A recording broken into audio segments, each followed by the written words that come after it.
our ambassador, Mr. Vakur Erkol, is joining us. Sayın Büyükelçim, hoş geldiniz. Hoş bulduk Halil Bey. Nasılsınız? İyisiniz inşallah. Sağ olun efendim. Bu biliyorsunuz konser öncesi sohbet, webinar öncesi sohbet. I believe you already met my dear friend Mika Haltunen, who's been a great supporter of ours. Yes, surely. Yes, we have. How are you? Fine. Thank you very much. Nice to see you. How are you coping with our cold weather now? Well, I got used to it. Just meanwhile. I'm sure. You have been here for already that long that you are used to this. Indeed. Yes, indeed. Yeah, we're just happy that this cold weather is just coming now for Christmas time. So that kind of. Oh yes, sir. Well, you could also bring some snow as well. So let's see if that also happens. Absolutely, we would be ready for that. Nice to see you. Uğur Hocam, hoş geldiniz. Hoş bulduk. Nasılsınız? Ne güzel sizi görmek, ne güzel sizi görmek. Aynen. Bu bizim böyle konser öncesi sohbetlerimiz çok güzel olur. Büyük ekip arkadaşlarımız çaldıkları zaman Göksel Baktagir ve diğer sazenlerimiz. Güzel. And we also have Miss Minna Raskinan, who's a wonderful lady who's been really giving us the great support for many years now with her kantele. And we have His Excellency Mr. Ambassador, Mr. Vakur Erkol, our ambassador to Helsinki, and my dear friend Mika Haltonen, who is the chairman of Halton Corporation, a great supporter of ours and a wonderful friend of mine. And of course, we have Professor Metin Turkay, and maybe you know each other already. Yes, of course. From academic circles. He's also a wonderful man like you, and we're both alum of Carnegie Mellon University, so we get together quite often. But hopefully, now that we're creating this great ensemble, I mean, we are an ensemble too. We're not giving concerts maybe, but the way we give concerts is together with music. We talk about technology, economy, and diplomacy, and whatever we do, whether we bring the best AI, the so-called artificial general intelligence, I think there's going to be a need for our intelligence, for the ultimate human intelligence. So we're going to be here. We will continue to give our concerts. And we have a wonderful young gentleman, Oğuzhan Gençoğlu. He's actually, you might have met Oğuzhan before. He's a graduate of Middle East Technical University. Then he went to Tampere, got a PhD. And he's one of the forerunners of AI in Finland. And he's originally from Turkey. So nice to meet you. And so, and Minna is there. I already acknowledge Minna. That's lovely. And of course, our one and only Göksel Baktagir. Ben bir tanesin Göksel'cim, tamam mı? Genelde bizim ekip daha çok kalabalık olur. Evet. Usually we have we don't have solo performance. We have duet or we have trios or quartet or the big team ensemble that we have. There are 9 of them, and sometimes Minna joins them. So we have 10 wonderful sort of performers. Today is going to be Kanun and Kantele and Kanun. Okay, wonderful. Anyway, that's kind of the brief introduction. And perhaps we can now, shall we start with our great support and belief with the fact that ladies are always first. So if you don't mind, Göksel'cim, we'll start with our dear Minna. Minna, would you like to start? We have a saying in Turkish. We say, why don't you just rub off the rust off of our ears, okay? So, hey, fine with me, thank you. Nice to see you all, and I will start with the concert kantele. I will play a couple of traditional tunes first. First is Enkeliska, and then second is a very well-known Finnish folk song. Okay. And then have a modern composition by Martti Pokela, which is called Pollati Poro Lullati, and it means, it's translated as reindeer lullaby, and I think it's very suitable for this time when we think about the reindeer in Lapland and all the snow and Christmas is coming, and so. Yes. Well, I mean, enjoy. That's wonderful, because we celebrated a very special day, Shebi Arus, of our Rumi, Mevlana Jalaluddin Rumi, the great philosopher, and we're 4 days into Christmas Day, and then in 10 days' time it'll be New Year's. So the spirit is here. I mean, season's greetings to everybody. I think all these tunes will be a part of season's greetings from all of us to the audience. So please go ahead. Yeah. Başkanım, bir tercümanlarımızı deneyebilir miyiz sizden? Tabii deneyelim. Tercümanlarımız kimdir? Seray Hanım, burada mısınız acaba? Seray Hanım. Halil Bey, Efendim? Büyükelçi Mekke bir teknik sorun yaşıyor, bağlanamıyor. Evet. Ofiste olmadığı için de şey yapıyor. Yani müdahale edecek kimse yok teknik ekipten. Kendi şahsi bilgisayarını kuramıyor güvenlik şeyiyle. Telefonu da izin vermiyor. Herhalde ve bir sorun yaşıyoruz. Böyle bir sıkıntımız olursa, if dear friend Ari Meki cannot join because technical problems, then Mika Haltunen will represent Seray Hanım, duyabiliyor musunuz beni? Şöyle bir şey önereyim ben. Evet, şu an tamam, şu an geliyor. Başkanım, toplantıya başlayalım mı? Ben start vereyim mi? Başlayabiliriz. Halil Bey, bir dakika. Bir dakika. Ben Büyükelçiden bir video mesaj göndermesini isteyeceğim Halil Bey bana. Tamam, çok güzel. Ben onu yayınlamaya çalışayım bu esnada. Tamam, çok güzel. Ben başlatıyorum. 2 dakika müsaadenizi isteyeceğim çünkü toplantıya girecek bir tane şey bekleyeceğiz. Minna, can you hear me?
Minna, we'd love to see you. You have a beautiful new Kantele. That was wonderful.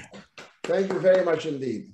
Thank you. We already have just about 40 participants, I think about almost 50 participants, and there are more and more coming. We may kindly ask you maybe to perform one more tune in the upcoming minutes, let's say, okay? But now is the time for Göksel. Göksel'cim, haydi bakalım rastgele ilk eserin istersen sen tanıt. It's Sultan 3. Murat'tan. Evet. Sultan Murat III. Wake up my God, my oh my eyes, wake up kind of. But why don't you just go ahead? İstersen sen Türkçe olarak da eserini tanıtabilirsin, eserlerini tanıtabilirsin. Tabii ki. Sultan 3. Murat'a ait çok değerli bir şiirdir. Uyan ey gözlerim gafletten uyan mısrağıyla başlar. Ve çok da güzel bir melodisi vardır. Bu eserle aslında bir giriş yapıp Kar Tanem adını verdiğim bir bestemle devam edeceğim. Ardından günün biraz enerjisini katmak adına Göçmen Kuşlar adını verdiğim ritmik bir eserle de tamamlamış olacağım bölümü.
Tebrikler, tebrikler.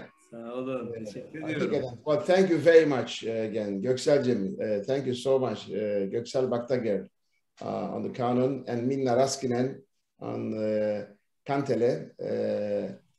Again, we are bringing two cousins together today.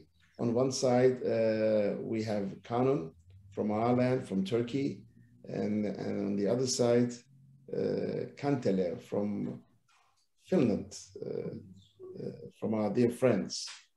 Well, we've got like a few more minutes. Minna, we've got more participants now that have just joined us. Would you mind going for another one of your lovely tunes, huh? And then we'll have another from Göksel. Göksel, think about it, huh? A good one.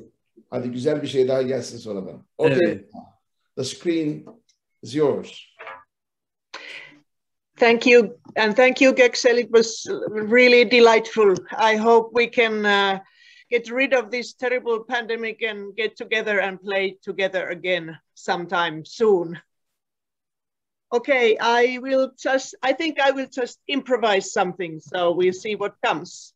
we love improvisations. This is something AI, artificial intelligence, will always have a major challenge, because we are proud as human beings. I'm sure we're proud of our improv wisdom. So please go ahead, show everyone the improv wisdom of humanity, your special improv wisdom. Please go ahead. Was the sound okay last time? You could hear it. Please. Okay.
Thank you, Ina. Thank you very much. Thank you very much. That was wonderful. Kitos, huh? Thank you. And Merry Christmas, Happy New Year already, yeah? Thank you, the same for you all. Thank you. Aycan Bey buradasınız değil mi? Mr. Aycan Damalı is the Master of Ceremonies, the Regional Coordinator of Foreign Economic Relations Board of Turkey, of DEİK. Great to have you here, Aycan Bey. Anyway, I think we're just about on time, but we got to give the opportunity for a final tune to Göksel Baktagir. Göksel'cim hazır mıyız? Evet, hızlı ritmik bir parçayla. Ver Ninna'nın improvizasyonundan sonra senden de bir şeyler alalım. Ondan sonra konuşmalara başlayalım.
Çok teşekkür ediyorum. Çok sağ ol, var ol. Çok teşekkürler. Harikaydı. Aycan başlayabilir miyiz? Tabii Halil Bey. Okay, that's wonderful. I think we're just about to be there. So I will actually move to this side and pass the screen over to Mr. Damalı. And let's go. Thank you, Mr. Chairman. My name is Aycan. I am the Business Council Coordinator for DEİK Turkey Finland Business Council. I will be your Master of Ceremony today. So our first speaker is, of course, Mr. Halil Kulluk, Chairman of our Business Council. Halil Bey, the floor is yours. Thank you very much. Thank you very much. Thank you very much indeed, Mr. Damalı. Aycan Bey, sevgili Aycan. It's truly an honor. It's truly an honor to be here, and I'm just delighted in our first webinar on technology, economy, and diplomacy. Istanbul, Helsinki. What we're trying to do, we're trying to build a corridor between Istanbul and Helsinki so that we can have all the companies and people move along and get together and join forces to do business together. But while we do that, of course, we cannot really keep away from technology. Technology is always here. And economy, we're in business. And then diplomacy. Anyway, this is the theme of this meeting. And I'm so delighted that we're here. I'm so delighted that His Excellency Ambassador of Turkey to Finland, to Helsinki, Mr. Varko Erkal is here. I know His Excellency Mr. Arimaki, Ambassador Arimaki, he was actually scheduled to join, but I understand he is in Finland now and he's having some technical issues, major technical issues. but I understand we are resilient and we've compensated for that. Anyway, I am so happy that we are here all together, and let's see what will happen. Now, we are in the world of artificial intelligence, and we've got some superb speakers. So I welcome, along with our ambassadors, our great speakers, and everybody who is actually participating in this webinar, which we all believe that it's going to be a great start for building this corridor. And again, we are 4 days away from Sheb-i Aruz, the great day of our philosopher Mevlana Celaleddin Rumi, where we actually celebrated the humanitarian approach, his humanitarian approach. And then we are 4 days into the Christmas day. So Merry Christmas to all our friends who are celebrating Christmas. And then just 10 days away from the New Year. Happy New Year to you all. As Rumi said, be more intelligent than intellect and more spiritual than spirit. Of course, that spirit side brings us all the humanistic values, as well as the technical values like mathematics, computers, and engineering, and what have you. But we also have the moral values, ethics, philosophy, psychology, all together. A truly multidisciplinary sort of environment we're going into. So without further ado, I leave the floor to our Master of Ceremonies, to Mr. Aycan Damalı. Please, welcome everybody. I'm delighted to be here. I'm so happy that we will move ahead and spend the next hour and a half together. Thank you very much. And thanks again to our great musician for really opening the gates of our hearts. Thank you. Aycan Bey, please, the screen is yours. Thank you, Halil Bey. Now we will move on to our next speaker, our long-term business council partner, also a business council member from Houghton Group, Chairman Mr. Mika Halttunen. Okay, thank you very much. Such a great honor and pleasure to be saying a couple of words to everybody here. So really nice to, first of all, Your Excellency, Mr. Erkul, pleasure always to be talking with you, and of course all the other participants in this webinar. And special thanks from my side to DEİK and the Turkey-Finland Business Council, and especially to my dear good friend Halil, who is active chairman of the Business Council and organizing these excellent, interesting webinars during these challenging times that we are facing. As Minna Raskinen said earlier that of course we all know that pandemic is still here, and we all suffer from the consequences, and it's impossible to meet all the people in person that we would like to meet and get together and do things that socially we all enjoy. And but certainly these type of webinars that are organized help in this situation to cope with the tragedy and tough times of the pandemic. So I'm very grateful for DEİK to organize these things. And certainly the technology that Halil was talking about, that's part of our life, that's a part of our business. We are business people mostly, and certainly technology plays an important role in our lives.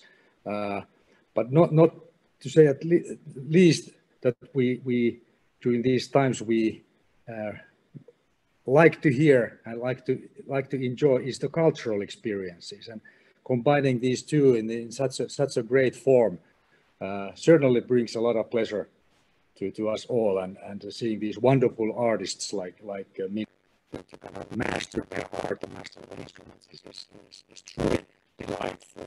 But yeah, a couple of words from my side. So certainly Turkey and Finland, we have long-term, traditionally long-term good and warm relations between our countries, and even if we are located in different parts of the world, and you know, Finland, we are experiencing at the moment, for example, even here in Helsinki, very cold weather.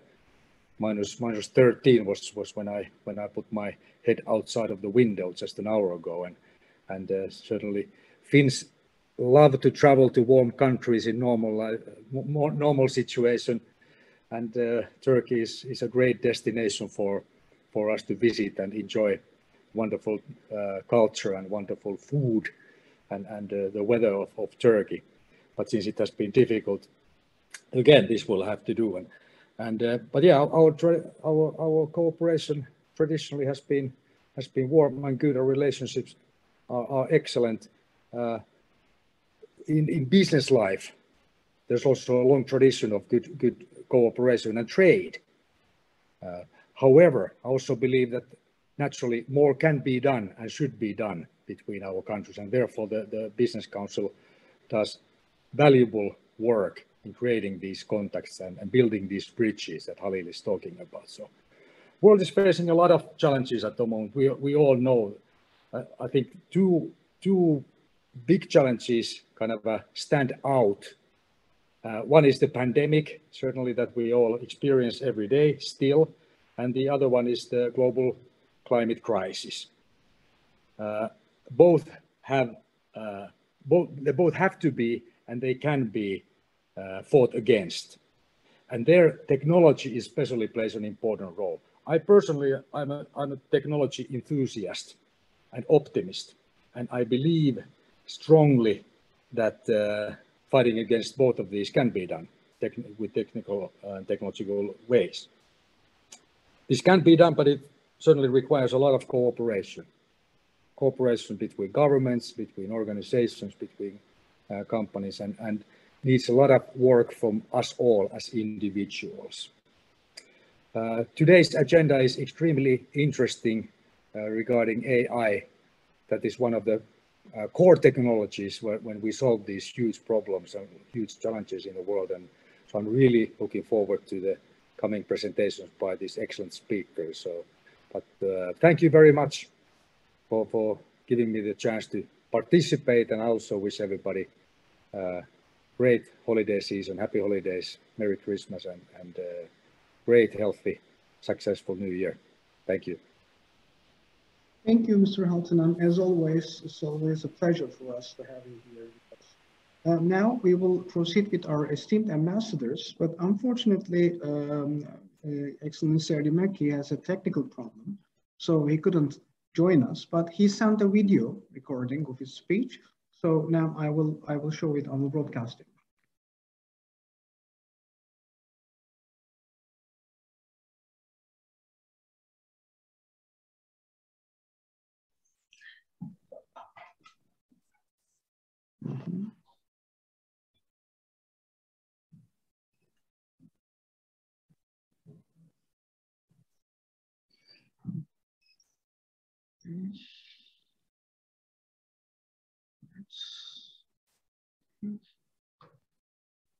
Just a second.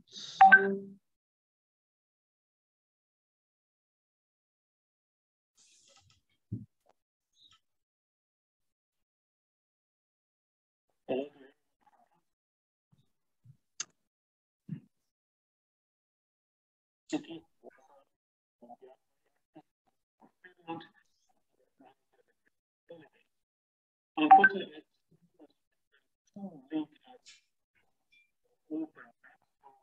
So this is my video message to you, and I will get it. Thank you for joining the webinar.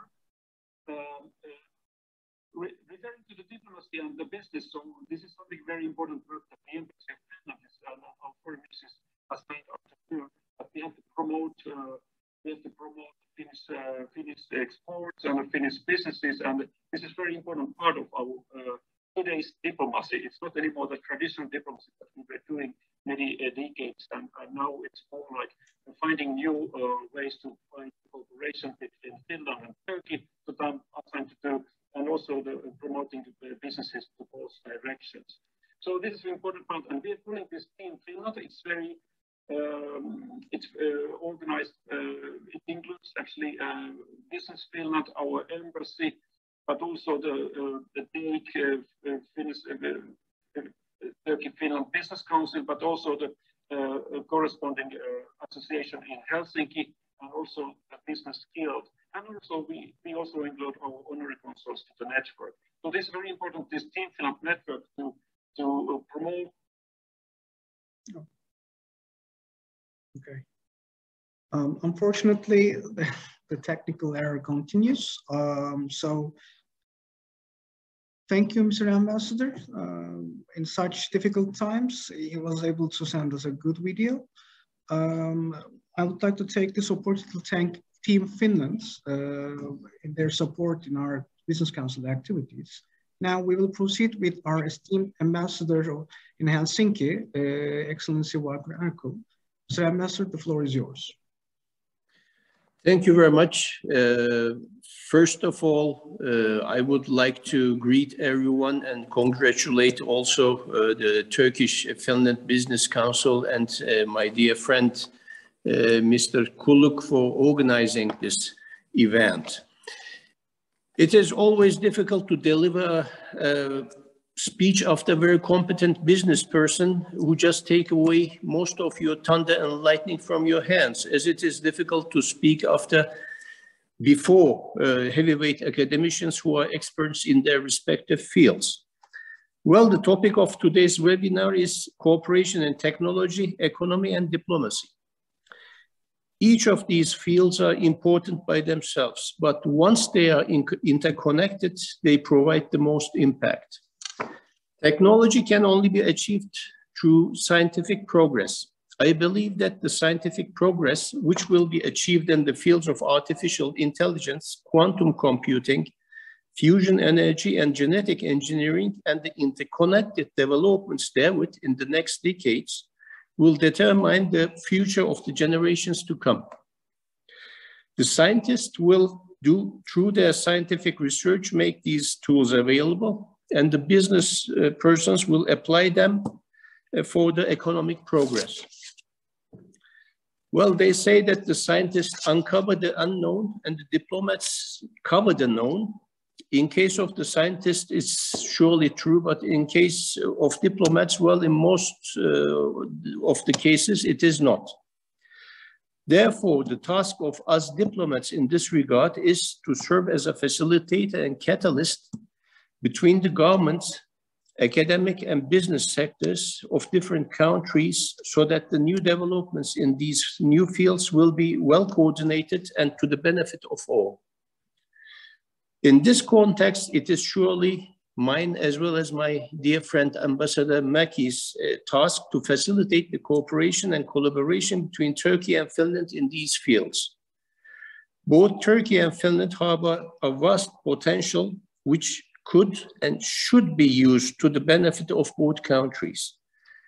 I believe that it also surely would have very positive spillover effects overall to the mutual benefit of both countries. I could speak hours and hours about these subjects, but I'm also eagerly waiting for the profit for our scientists and their deliberations. So I would like to conclude my remarks here and would like to wish everyone a beautiful season and a happy new year. Thank you. Thank you very much, Mr. Ambassador. Always it's a privilege for us to have you in our programs. Now, before concluding our first session, Jambe, I think I got this feeling and I got this message that there might be the second part of Ambassador Mackey's videotape. Was that the correct understanding I had, that he was able to solve the technical issues he had? Unfortunately, no, Halil Bey. Let me actually take 1 more minute and say a few words. First of all, you know, Ambassador Mackey showed once again the Finnish sisu, the grit, never giving up, and he was able to, under those difficult technical situation and issues, he was able to send us a videotape, and at least we're able to see him and listen to part of his message, and we'll find a way to distribute his full message to the participants. On the other hand, Ambassador Walker Arko is really a very special friend, you know, and we've had many meetings, many exchange of ideas, and I'm so happy for that wonderful speech that he's just delivered. Now, we are a team. We are really Team Turkey Finland, or our friends looking from the Finland side, they may call us Team Finland Turkey, whatever you pick. But we are a team. This is the most important thing. And no matter how good you are, how capable you are as an individual, it's impossible to achieve the results you want, the results that will benefit both sides and the humanity without becoming a true team. And I think we have built a great team. So I want to thank Business Finland, and I know the current commercial counselor, Mr. Jonas Selim. He is also in Finland. I believe he's with us. And of course, Nisan, our commercial counselor, or with the, as we used to say, commercial attaché, commercial or economic counselor. Please correct me, and I'm sorry, Nisan, I always get mixed, but she is actually representing us in Helsinki, and she's joined us. So I want to thank her as well. So during these kind of introductions, the excitement goes to the climax, moves up to the climax, and we're all human beings. Human beings do err. We can make some mistakes. If I have missed anyone, please accept my apologies, but we love you all. We are so happy to be a true team, and we are moving forward, as always, together. Aycan Bey, again, please, the screen is yours. We will now proceed with our second session. We have very distinguished 4 experts in AI. We will start with Professor Uğur Sezerman from Acıbadem University, as well as Chairman of Epigenetics. Professor Sezerman, the floor is yours. Okay, thank you. And let me share my screen.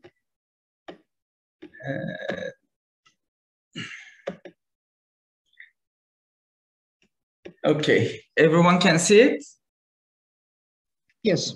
Let me get it in the full form. Thank you for the invitation. I'm proud to be part of this. I had many joint projects with Finland. I love Finland. I've been to Finland many times, and they are very close to us. And we are close language-wise, and I think our attitudes in life and our values are very similar as well.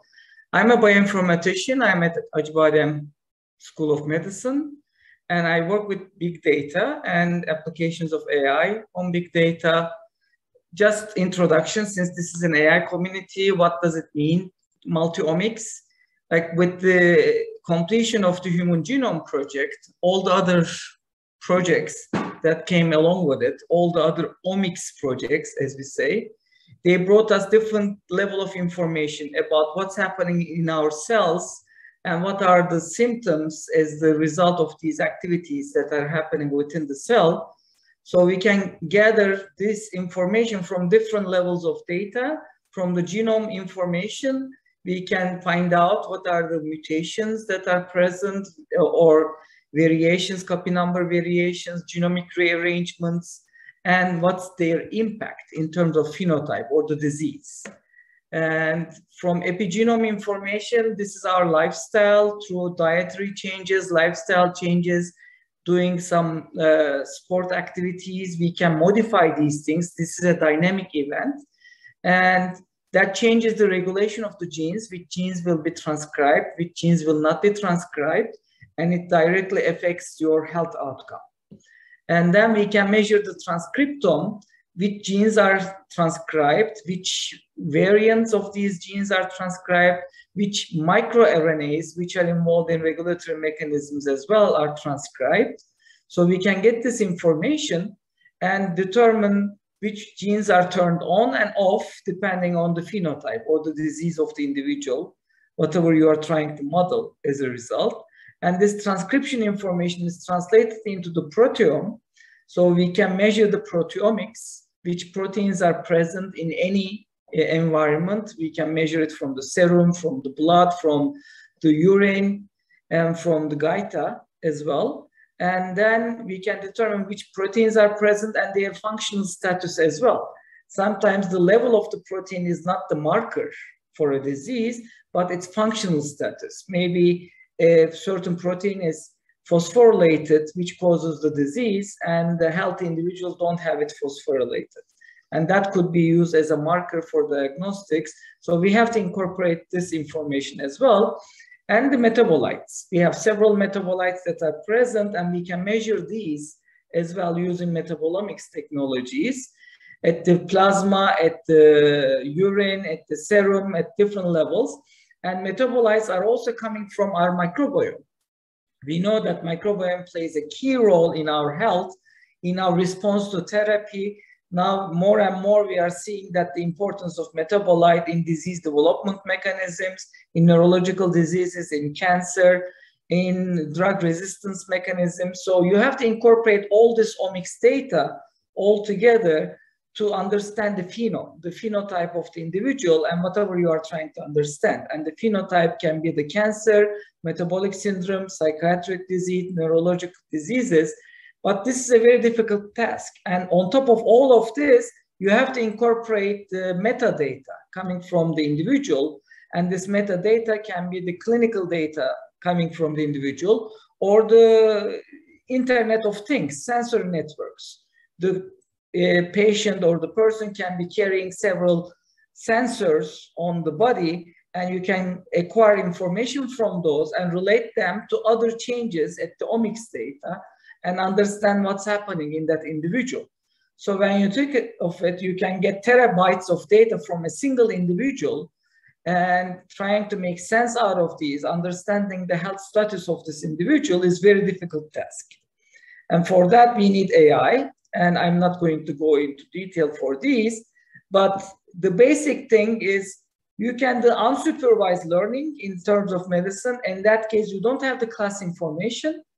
And what you do is you try to understand what kind of individuals showing similar behavior in terms of the parameters that you're looking. And in that case, you can find out clusters. For example, you have a set of cancer patients, and when you see them, certain patients are showing similar patterns in terms of their clinical data and the omics data, which are different than the other individuals, then you can say that these people cluster together and there are 4 clusters in your cancer. And then you try to find a label and you see that the individuals in cluster 1 are most abundant in grade 1 cancer patients, individuals in cluster 2, grade 2 cancer patients, cluster 3, grade 3 cancer patients. So according to the grade of the cancer, individuals are clustering together. That means that you have good feature that you have selected in clustering these individuals, and they share a similar label. And you can identify this kind of information, and you can also do classification types of applications. But for that, you have to integrate multiple omics data. And it's very difficult because each gives a different level of information. How to integrate these? These are some examples in AI for personalized medicine.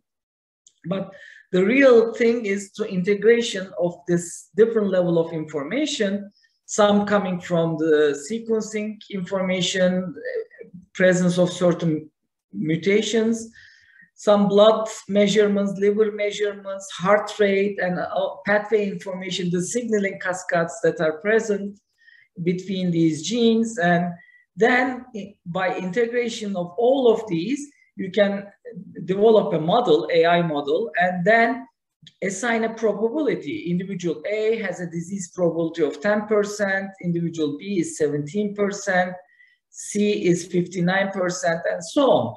So that's what's needed right now, integration of different levels of information and give a probability for diagnostics, give a probability for response to a therapy. And for that, there are different levels of integration of this different types of information. You can do early integration, data set 1, data set 2, all the different data sets coming from clinics, from the omics, from the sensors, and you can combine all of them and build a model and make a prediction from the combined data set. Or late integration is for each data set, you can separately develop models and then integrate them at the end. Or intermediate levels is from data sets, several data sets, you describe different models, many models, and do majority voting. For example, you can develop 1,000 models like random forest, 10,000 models, and do majority voting based on these intermediate integration data. These are different levels of integration methods that are used in AI that we frequently do in our research, in our products as well. So the idea is finding the patient stratification subtypes where the therapy will be useful and the other ones that are resistant. And here we are conducting a major clinical study with a big company on immune therapy, cancer immune therapy. We are gathering different levels of omics data and trying to find out which group is causing resistance. What are the patient stratification? What are the common factors that are present in the resistant individuals? And we find out that microbiome plays a key role. So there's a bacterium called Fusobacterium nucleatum that causes resistance to immunotherapy. So if you're going to give immunotherapy to an individual, check whether Fusobacterium is present in the gaita. If it is present, first treat for Fusobacterium, remove it from the gaita, then give the treatment, then the treatment will be effective. So these are the types of applications for personalized medicine that are needed, and we are working on heavily on several international projects, and as a company, we are developing products and solutions for these things. I'm not going to talk about the challenges, AI challenges. This is the AI community, but there are different levels of things that you can do to deal with the curse of dimensionality. There are different applications to deal with heterogeneous data in AI applications. As everything in clinic, we have lots of missing data. How to replace this missing data without disturbing your model or creating biases in your model. There are different approaches that are used commonly, and we are using them properly for different types of data types. And class imbalance, that's a key problem, especially in medicine, that we have very few disease individuals and lots of control individuals. So you have to learn more from these disease individuals. So how to deal with this class imbalance data. There are different approaches that we are tackling. And also scalability. You are learning from a small set of data how scalable is your data is, and also scalability in terms of resources. And we are dealing with all these things and providing solutions in all of these. But the basic idea is to identify individual mechanisms of the disease. And for that, you have to go with the pathways. What are the driver pathways? There is no marker protein, marker gene, marker metabolite, especially for complex diseases, because everyone has their own way of developing the disease. And there I'm going to show you a table. This is a cancer individuals, and all of them are breast cancer individuals. And the red dots are somatic mutations in those genes, and blue dots are copy number variations. And every column is a different patient. As you see, dots are everywhere. So all of them are breast cancer patients, but they have their own mechanism of developing the disease. So you have to find out the driver mechanism for each individual and target as a therapy those driver mechanisms.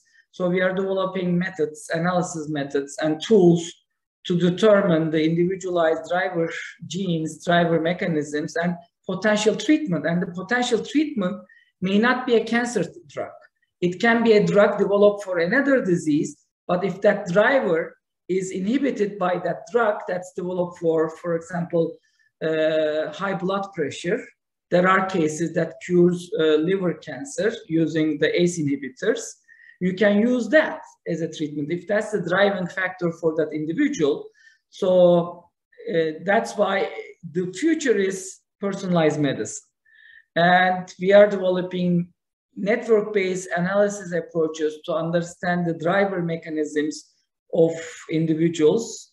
And we, like this is a cancer patient. And in this cancer patient, the genes that were altered are the star genes. And this individual had this pathway, which is the VEGF pathway, overly active. So it was causing the metastasis of the patient. So we asked for a VEGF blocker as a therapy, and the patient responded to the therapy. And we are developing lots of methods for preventive medicine as well. This is an individual that's a real patient, young patient, had thymoma cancer. And when we did the screening in the genotyping, we identified AMPD1 mutation, which was a stop gain, early stop gain. So this gene was not being producing its end product, the protein. And if this gene is not producing the protein, it causes a disease called myasthenia gravis. And myasthenia gravis individuals have very high potential to develop thymoma. So unfortunately, by the time this young man came to us, the thymoma had spread all over the body. So he was going through constant surgery. But if he was screened early on, and if they had identified this mutation, he would be given the diagnostics of myasthenia gravis, and he would be under constant surveillance for thymoma, and they would catch it early on and remove it, and he wouldn't be in the condition that he is today. So this is an application of preventive medicine, that everyone will have their genotype information in their hand and their disease risks, and they will be constantly screened for potential diseases, and they will take early actions. And that's the future of medicine as we see it, and we are providing solutions in this sense. And we are also doing lots of analysis on drug resistance mechanisms, the key players of drug resistance, and understanding which mutations, which metabolites, which microbiome, which bacteria are causing resistance, and the mechanism of resistance to determine the proper therapy for each individual. So this is the part of our individualized medicine applications. Okay, all the tools we use are developed by PhD students. I thank them, and I thank you for listening, and I'm open for questions. I hope I was on time. I tried to finish it in 15 minutes. Very good. We are on time. Thank you very much. Okay. Are we taking questions now or at the end? We will do it at the end. Okay. By the way, dear guests, if you have any questions, please write them in the Q&A session. We will forward them to our speakers. If we don't have enough time left for the questions, we will send the questions to our speakers later on, and I will share the answers with you. Now, moving on to our next guest from Finland, Professor Olli Seppänen from Aalto University and AI Foresight. Mr. Seppänen, the floor is yours. Thank you. I just need to share my screen. Sorry, Uğur Bey, ekranınızı share'ini kapatabilir misiniz? Tamam, kapatıyorum.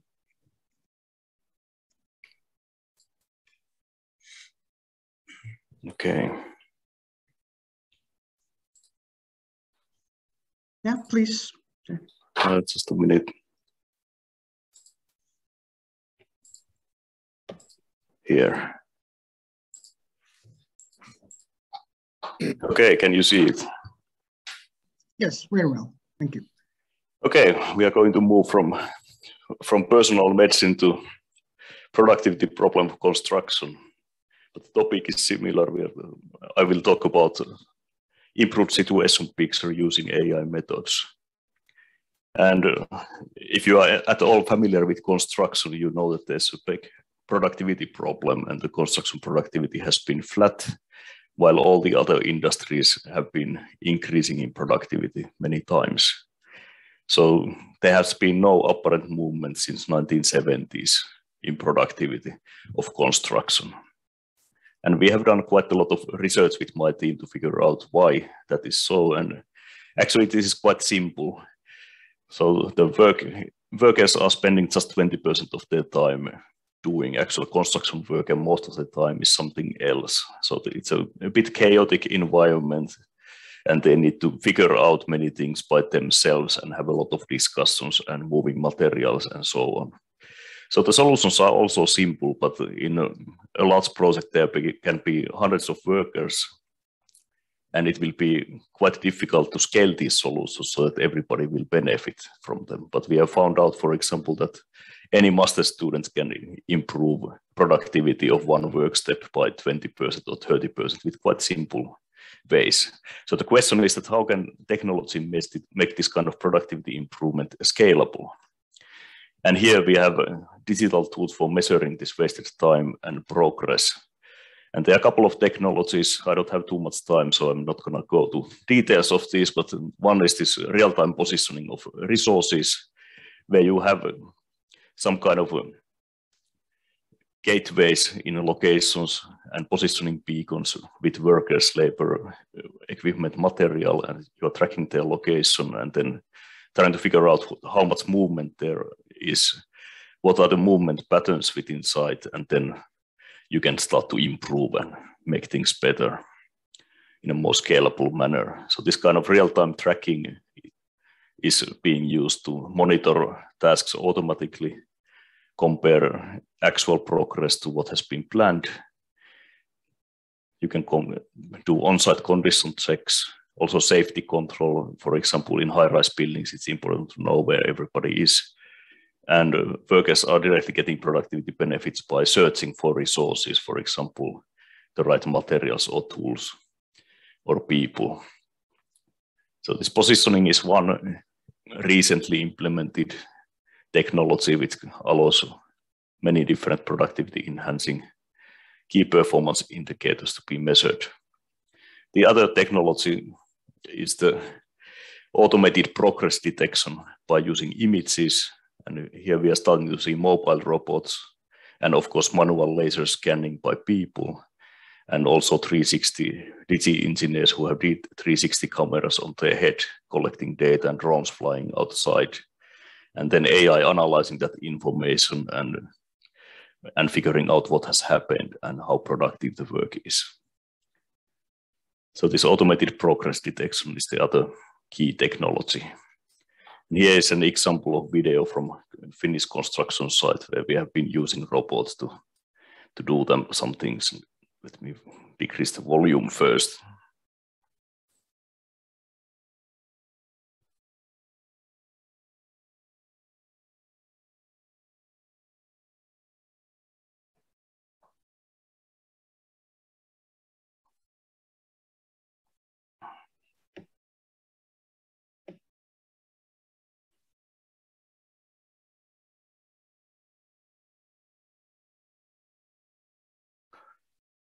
So I'm not sure if you heard the sound or not, but basically we are now doing first experiments with this kind of robots.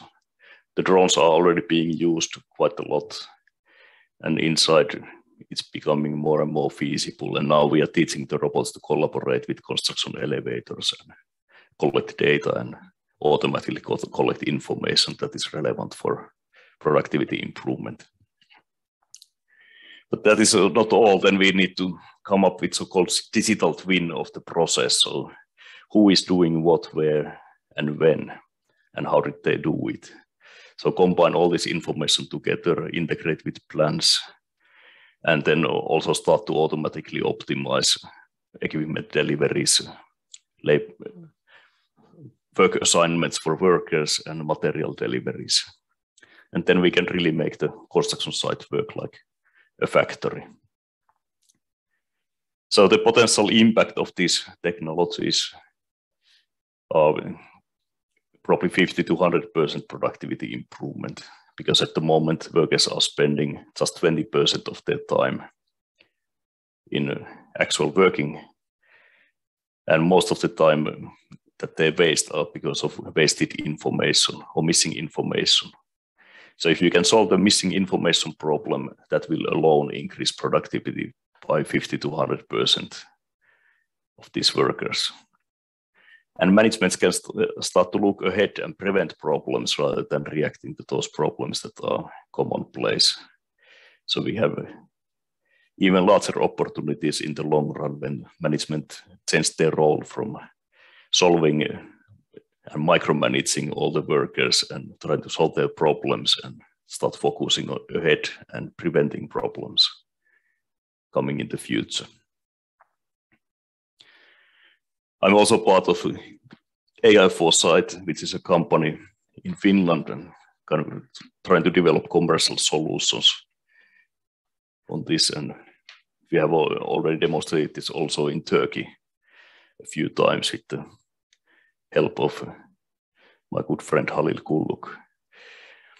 And here the idea is that you collect all the information from different streams of data, including 360 videos, drones, AI observations, cameras, positioning, and condition sensors in concrete, and you integrate them all to one place and then run productivity analytics and try to get better situational awareness.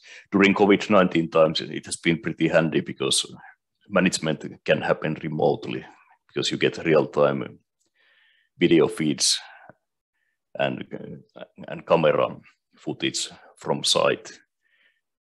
And there are opportunities like having a control room where you manage multiple projects at the same time and try to combine their material flows. And that is already being noticed here in the projects where they are using technologies such as this. So I was asked to do 10-minute presentation, so I think that was approximately 10 minutes. Thank you.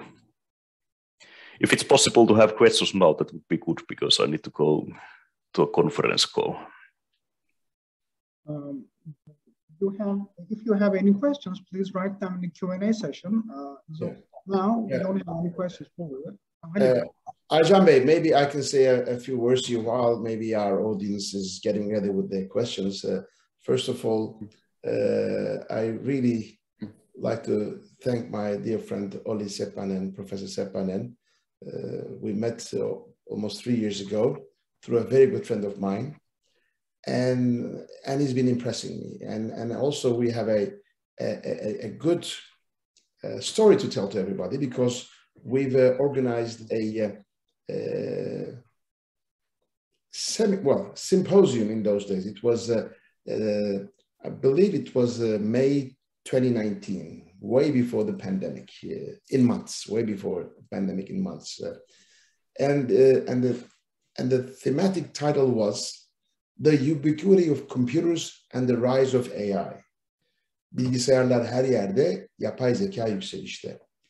And perhaps we just got the feeling that something was coming. It was a hybrid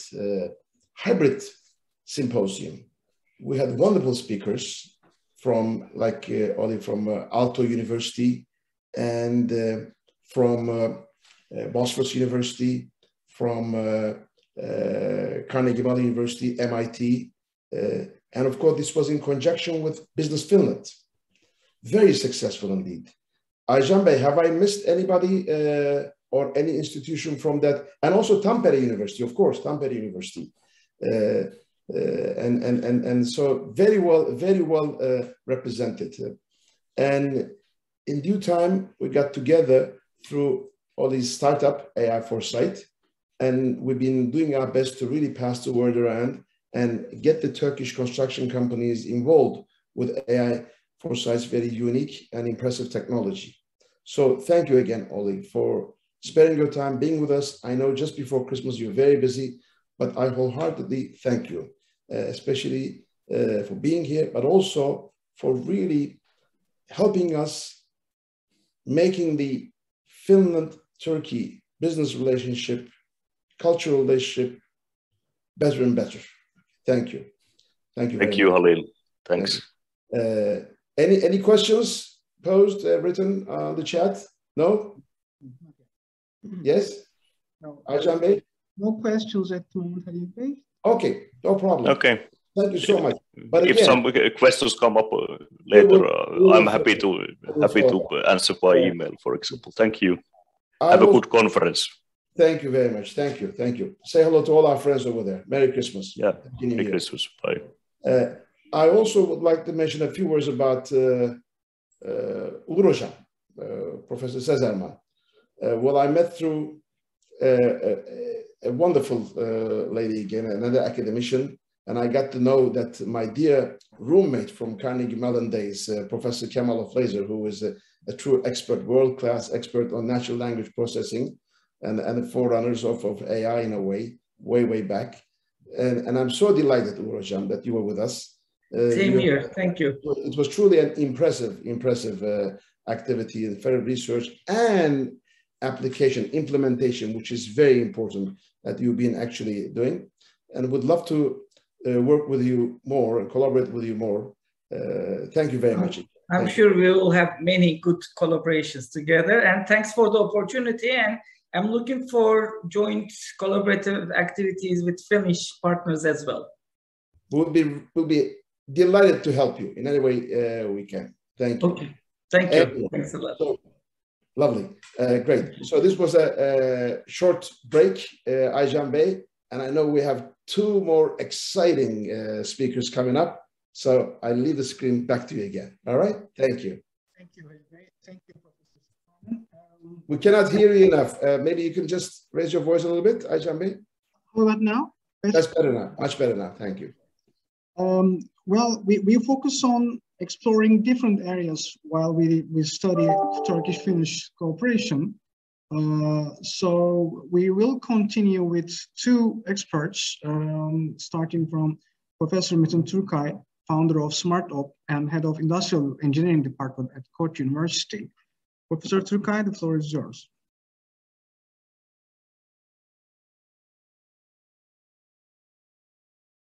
Sesiniz kapalı Metin Bey.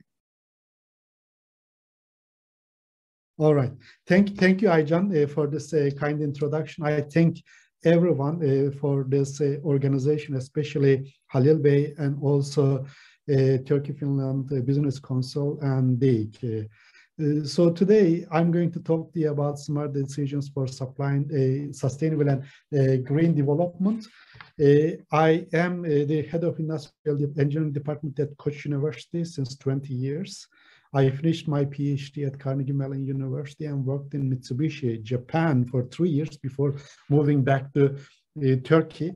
My work is centered around basically deriving sustainable solutions to complex problems using digital twins, artificial intelligence, optimization theory, and applications. Today, I'm going to talk to you about sustainability, sustainable development, and green development. Actually, sustainability means that our ability to sustain a practice or process perpetually. So it means that the next generations that will take over the earth from us should be able to enjoy same or better living standards than us. And as such, actually, there are three important constituents to sustainability. The first one is economic development. Without economic development, we cannot basically drive equity throughout the world. Second, the environment. We know that there is a capacity limit in terms of resource availability and resource consumption. So basically, we have to respect the capacity limits of the environment, and we have to do the development without damaging the environment. The third is probably the most important, but currently most overlooked aspect, which is the social aspects of sustainability. At the end, I mean, progress is not for basically economic gains. Progress is for bettering the human beings. So social aspects are as important as the other two. But currently, we are not paying enough attention to social aspects. So a good basically approach has to integrate all of these three approaches together. And basically sustainable development has to include low carbon, efficient use of resources, and also social inclusion of all of the basically people, different diverse people in the basically social life of the organization. So the problems, unfortunately, if you consider from that perspective, are very complex. The complexity comes from having multiple actors. We have the governments, right? Even intergovernments, right? I mean, if you consider European Union is not a single government, a body that encompasses 27 different governments, right? So we have the government, we have the non-governmental organizations like DEİK, etc. And also we have the businesses, we have the municipalities, local governments, we have the businesses, we have the research and academia, other interest groups, and at the end, we have the public at large. So how do you align the interest of all of these different actors in a very complex problem? So echelons, it means that there are many stages of realizing an activity. If you consider construction, we talked about construction. Construction involves many different echelons. For example, raw material, basically preparation from quarry until they prepare the basically raw materials, then construction activities. After the construction, the use of this basically construction site for living or business purposes. And after this, the lifetime of this basically construction site is over, how do we reclaim the original environment out of this construction, right? And we have many different functions and many different flows. Therefore, so far we have basically overlooked into these complex problems and preferred to basically take easy solutions, but these easy solutions were wrong to begin with. The problems and their solutions are very complex.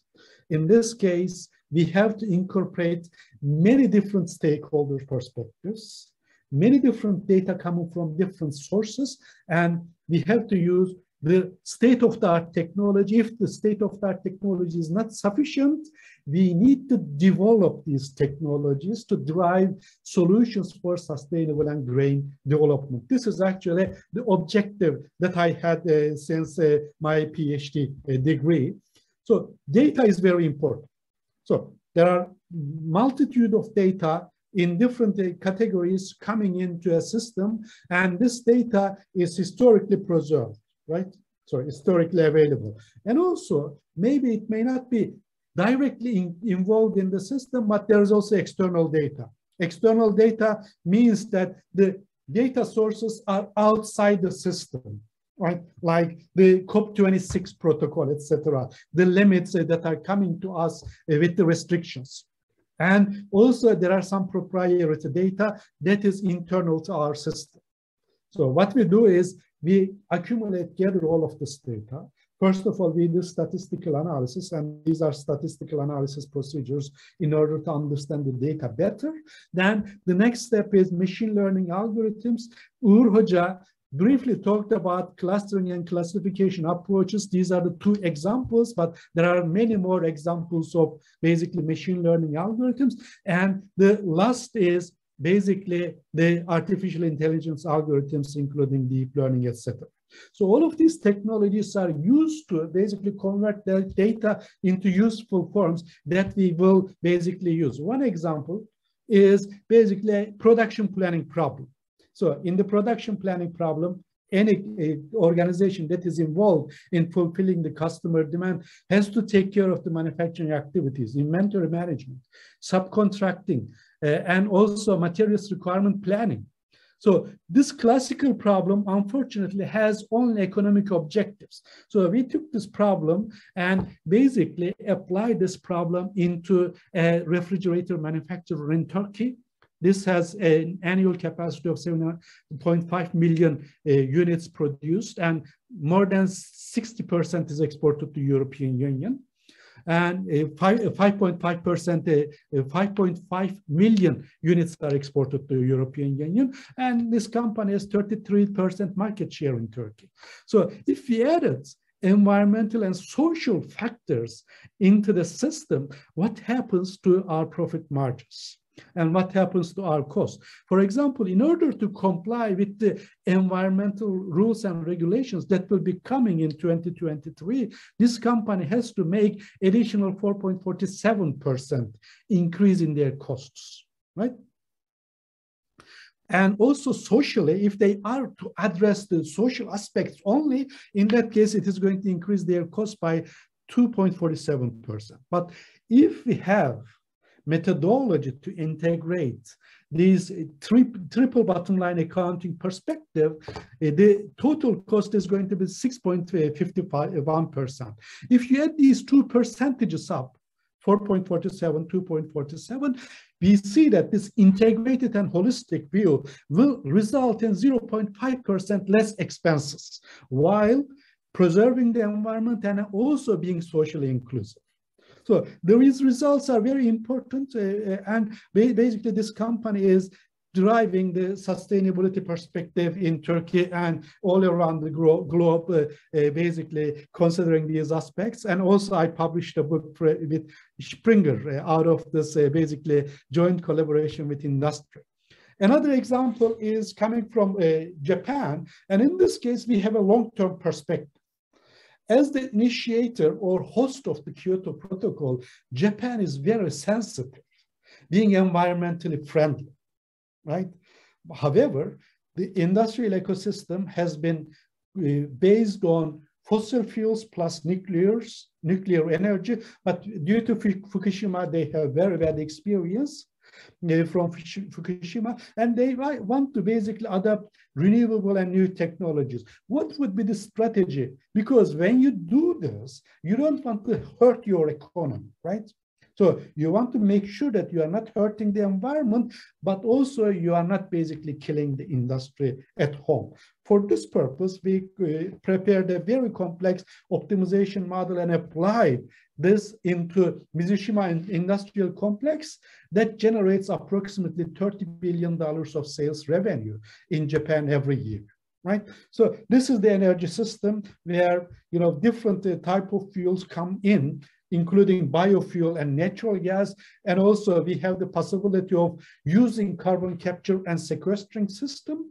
And we satisfy the energy demand in terms of electricity, steam, and condensate out of this system.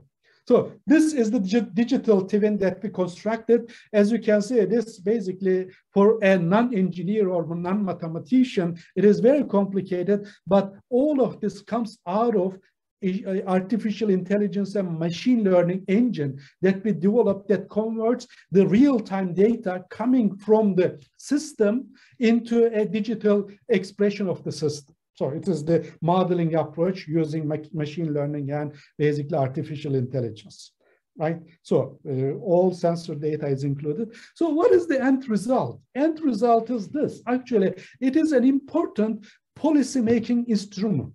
We see that red basically circle is the current operation and the system has not been properly optimized. So with the optimization, we see that costs can be reduced as well as carbon emissions can be reduced if we have a state-of-the-art optimization and planning system in place. The next activity is to install the carbon capture and sequestering system, right? And biofuel system. So at first, we see that biofuel system reduces the environmental footprint of this energy production system while increasing the cost, because biofuels are less energy efficient, approximately 20-25% less energy efficient than fossil fuels. Therefore, there is a basically increased cost. As you can see from the red line here, these are the solutions that basically correspond to if we use only biofuel. Then afterwards, if you want to further reduce our environmental impact, in that case, we have to go into newer technologies like carbon capture and sequestering. And as you can see, one example is Schleipner experiment in Norway. So in this case, what we do is we basically filter out the carbon dioxide from the energy system and store it underground. So in this case, a decision maker can say that, okay, if my climate change goal or carbon reduction goal is to reduce from 700 to 500, okay, these are the available technologies for me. Biofuel will do it, right? 700,000 tons to 500,000 tons. This can be achievable with biofuels only. However, if you want to go below 500,000, from 700,000 per year. In that case, we have to adopt newer technologies, including carbon capture and sequestration. So certainly this shows that if you wanted to satisfy the Kyoto Protocol restrictions on carbon emissions, biofuel was enough technology. But with COP26, countries are saying carbon neutral, 50% reduction in carbon emissions. So in that case, we see that from a real system, we see that there is a need for newer technology, right? So, and this newer technology is actually very attractive once you get this threshold. It means that governments has to cover this gap in the investment. Once the investment is made from an economics perspective, you are getting better reduction on carbon dioxide emissions per expense made, per dollar expense made, because this basically line has a steeper basically inclination. It means that a reduction in the carbon dioxide emissions is really basically getting less and less as you increase basically the reduction goals. So this is basically a very good policy instrument that we had. And on the macro level, for a company, we did something similar. The largest refining company of Turkey, we had basically converted all of their data logs automatically in real time into optimization models. Again, machine learning and artificial intelligence is used, and we use the graphical user interface, and this is the basically topology of the system. Sorry for this mix-up, but the real industrial systems tend to be very, very complicated. But we have to be able to solve these problems in order to produce benefits. And this is basically the real-time tracking of all of these equipment. This is basically live and is being used in the largest refinery of Turkey now. With this, at the operational level, we are able to reduce basically carbon dioxide emissions by approximately 1.5% or 2%. And also cost is reduced by 3.45%. And this is done every day, every second, every minute when this unit is in operation. Okay, so this is basically a macro level example. The third example, here I'm going to touch Turkey and Istanbul as well. So I have been wondering for some time whether electromobility is any useful. For this purpose, we considered real-time data on the electric market in Turkey. And also we assume that if some of the vehicles, internal combustion engine, basically vehicles, and in Istanbul, 50% of these engines are using gasoline, 50% are using motorin, right, diesel. So with this composition, equal reduction and transition into electric vehicle, what happens? So for this, we conducted the analysis of oiled wheels, basically efficiency. So internal combustion engines are very, very inefficient. 100 units of energy stored in crude oil, only 13% of this energy is being used for movement of the vehicle. And considering that we are basically moving the vehicle in order to transport goods or people from one place to another. If this is a passenger car, average passenger car is 1,200 kilograms, and a person is average 80 kilograms. So it means that there is a gross inefficiency in the system with the internal combustion engines. So our question is whether electromobility is going to be any beneficial in terms of basically financial stability and in terms of environmental health of the basically cities. So for this, we took the real-time data from Turkey. And basically in Turkey, we have the base load, intermediate load, and peak load. And this is basically managed, peak and intermediate load is managed by day-ahead market.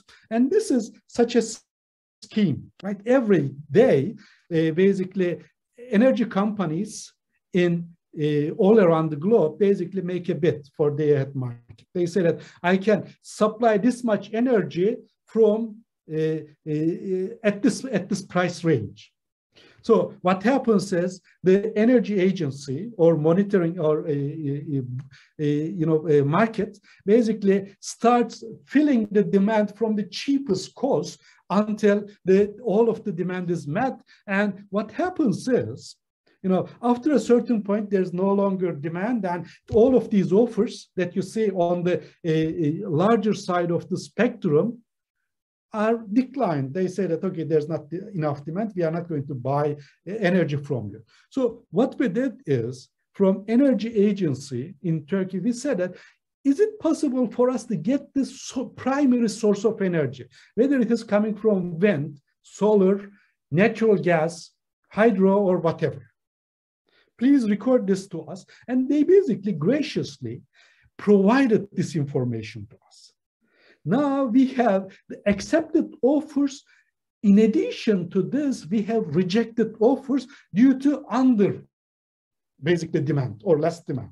So we have the entire picture of the spectrum, including sources and primary energy source and carbon dioxide emissions associated with the source. Okay, so we assume that with the incorporation of electric vehicles, additional energy demand is going to emerge. And in this case, what will be the cost plus carbon dioxide emissions? So this is the optimization model. I'm skipping this for the benefit of everyone so that it is understandable. I have a pictorial representation of the system. I have electric vehicle adaptation scenarios, right? And also technical specifications of electric vehicles that are marketed in Turkey, including Tesla and others. They had market data and technical constraints on the grid. So I have a multi-objective optimization, and with this optimization, what I do is I optimize the charging profile of these electric vehicles, passenger travel patterns, and also cost and carbon dioxide emissions associated with this. So the results are interesting, actually, right? If I am able to install an intelligent algorithm, what happens is, in terms of energy demand, right, and carbon dioxide emissions, I would be able to, in Istanbul, reduce the carbon dioxide emissions from cars and vehicles by 65%. This is from real data. Second piece of information is, if I am able to basically use electric vehicles in the transportation system, my costs are going to be reduced by 70%. So basically, this is serving two benefits for me. First, reduce carbon dioxide emissions. Second, reduce basically energy costs for the electric vehicle owners. So social costs are not there, but in terms of social costs, noise and also carbon dioxide emissions and particulate matter affecting the health of the people, there is also added social benefits. Similarly, what we did was to apply a similar approach to Beijing. If you have been to Beijing, this is Beijing. So on the right corner, you see basically the Beijing airport and also time of the day. This is a 24-hour snapshot of the basically vehicles moving around Beijing, right? So it is basically morning hours. Starting at 8, there was a heavy traffic in the city center as well as the airport. And this is the 24-hour profile of approximately 18,000 cars that share their GPS data in real time with us. So this is a humongous data, very big data. So our objective was to install electrification in Beijing, and what would be the strategy to basically do the electrification, support electric mobility. So there are existing charging stations, and basically we are basically saying that we need to add more electric charging stations. So if we have fast charging systems on hybrid vehicles, we can ensure that 66.2% of the travel is made on electric, reducing the carbon dioxide. And basically, we can improve the electromobility by 88%. So we did not stop there. Basically, we prepared for Beijing municipality in collaboration with the University of Michigan, a spectrum of basically progress over the years. We said that, okay, so for the first year, maybe, Professor, I need to run. I'm the next speaker at yes, 4. This is my so last. yes, This okay, is my thank last. you. So in this case, we were able to come up from 200 to 1,000 basically charging stations in Beijing. So with this, actually, I want to thank you very much for your attention. And basically, I look forward to hearing your questions and comments. Thank you very much, Professor Turkay. Now we are moving on to our last speaker, Mr. Oğuzhan Gençoğlu from Top Data Science. Thank you very much. I'll quickly share my screen. I'll be running a bit fast at the top of the hour. I need to jump to another meeting. Hello, everyone. Thank you very much for inviting me, especially Halil Bey and DEİK for this call and for this wonderful event.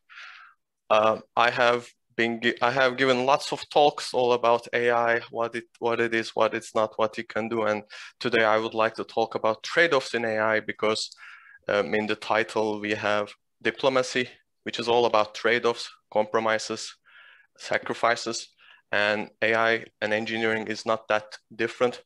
As Professor Turkay just given great examples of optimization and trade-offs. I am head of AI at Top Data Science. I have co-founded it 6 years ago in Helsinki. We have delivered about 100 AI solutions in different industries.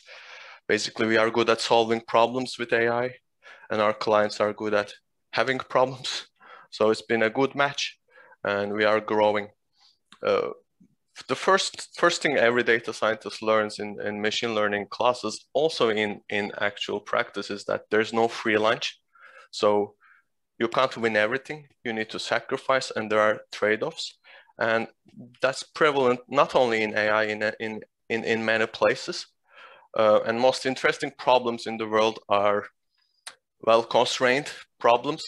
We are constrained by physical laws. For example, we can't pass the speed of light. We are constrained by laws and regulations, or hopefully we are constrained, and we are constrained by resources. Of course, we don't have infinite resources, so we need to take that into account. Most interesting problems are, as our professor mentioned, are multi-objective. So we need to care about several things. We can't just care about the cost. There are environmental impact of our decisions, societal impact, and it's pretty complex. Most interesting problems are actually pretty complex. And these objectives that we are trying to optimize with machine learning, with AI, or with traditional optimization algorithms are actually in a trade-off with each other. So when you pull one, you push the other one. And this is no different in AI. The most basic example is precision recall, or our medical people call specificity sensitivity.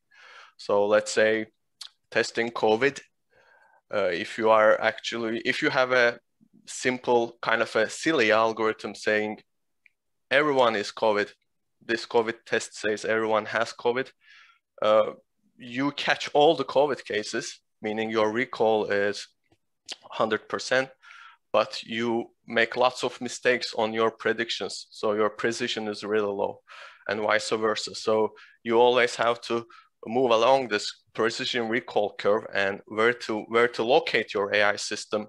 It depends on the context, it depends on the business, it depends on the constraints of your problem, and it's an engineering issue. Same thing with accuracy and speed.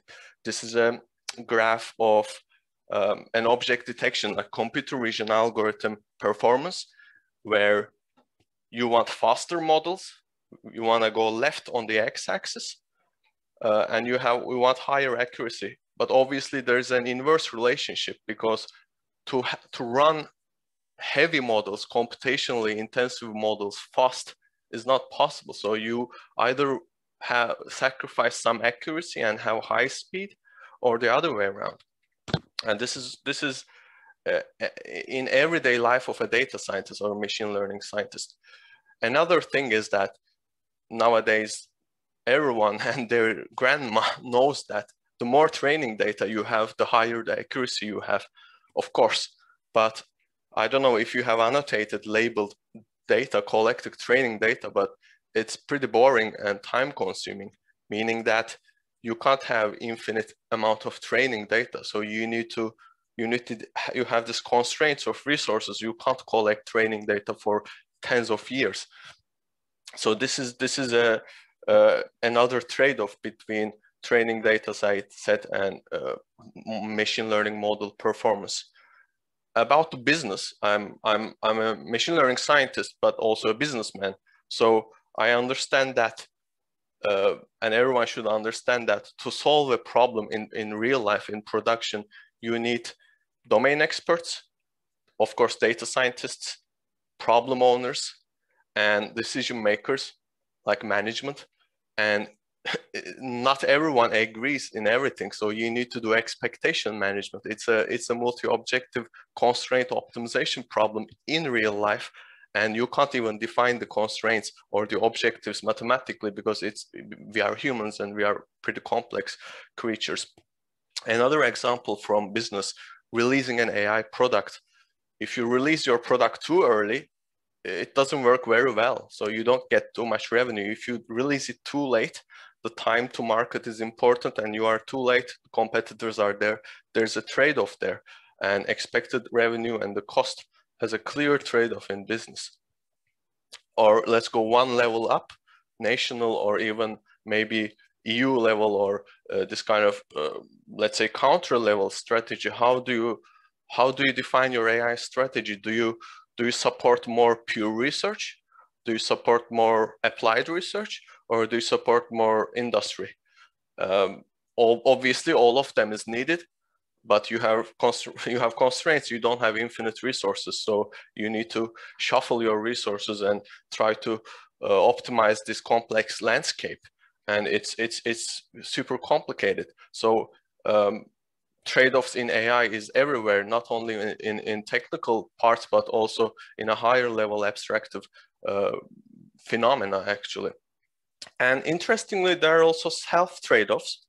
I'll give a couple of examples. For example, one example is from privacy. In US, if you are flying somewhere, you can actually fill a form by US Transportation Administration, and if you fill this form, you don't have to take your shoes off. So basically, you sacrifice your data privacy to gain a bit of body privacy, so they don't touch you. Or space trade-off.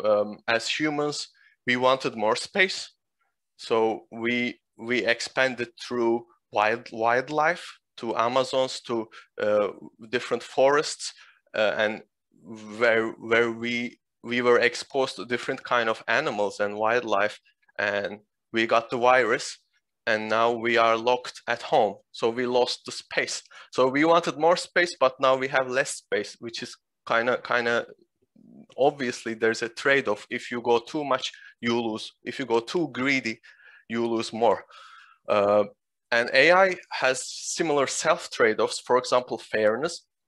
AI algorithms, of course, make errors, but sometimes these errors are systematically made in certain subsets, typically minorities, and that's not good. So we would like to have more fair AI systems. I will not go into technical details, have a couple of publications on this, but the problem with AI fairness is that there are several fairness metrics, around 6, and unfortunately, it's mathematically impossible to satisfy all these fairness metrics. This was proven in 2017, meaning that if you make your AI model more fair in some sense, it becomes less fair in some other sense. It is what it is. So there's even this self trade-offs in AI systems. That was my talk, and thank you very much once again for this wonderful event. Also, I would like to emphasize the balance and the trade-off between day and light today. Today is 21st of December, which is the longest night. After this, the days are getting longer, which is an interesting trade-off in our nature. And let's appreciate that. Thank you very much. Thank you. Aycan Bey, I'd like to mention a few words before actually Oğuzhan goes to another meeting. I'm delighted, Oğuzhan. I met you, as you would remember, almost about 4 years ago. Yeah. And this wonderful young man who studied at Middle East Technical University and came to Tampere University and got his PhD. Yeah. And then I also met his advisor. His advisor was truly Professor Heikki Huttunen. Was truly proud of him. And Heikki Huttunen was one of our speakers in our AI symposium 2019, the ubiquity of computers and the rise of AI. And I was proud of him. So it's wonderful to see these young graduates from Turkish universities going to Finnish universities. In fact, he pointed out a very important phenomenon related to today. Today is a solstice, so it's the shortest day. But in Istanbul, it's so beautiful. We have sunshine and reflecting the love from our hearts to our friends in Helsinki and beyond, and all over Finland and all around the world. And it's the longest night. However, when you want to jump over, you kind of crouch down to your lowest possible point, and then you jump forward. So that is the reason why we selected this very day, December 21st, with all these great speakers and the great ideas, impressive ideas they shared with us,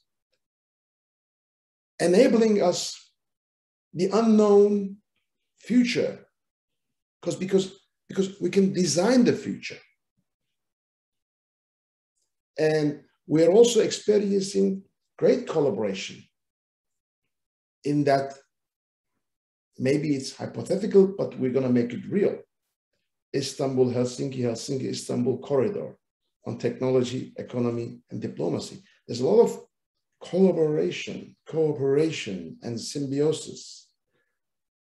Industry, business. I mean, all of our speakers at some point and currently, they are academicians, but they've also started their own companies.